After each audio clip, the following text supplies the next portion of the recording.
Welcome to The Last Breakfast. Please enjoy the video. You start by changing the console language because many games, including Elden Ring, inherit that setting. From the PS5 home screen open settings, then System, then Language. Select your preferred language and confirm. The system may prompt you to restart. Once done, restart the console to ensure system-wide text and menus update. Make sure you choose the exact language variant you want, since some options differ by region and affect in-game localization.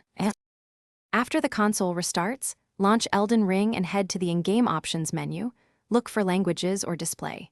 Some titles split text and audio, so set each to match your preference. You might want subtitles one way and spoken audio another. Change the text language first so menus and subtitles update, then switch the audio language if available to get dubbed voices. Once selected, apply the settings and allow the game to load any language assets. This can take a few seconds to complete. Finish by saving your options and fully quitting Elden Ring, then relaunch to force the new language assets to load.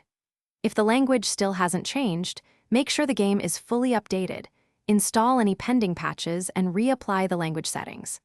If problems persist, restart the PS5 to clear caches. If that fails, open storage options and reinstall the game or the specific language pack. One key troubleshooting tip: verify the chosen language is supported.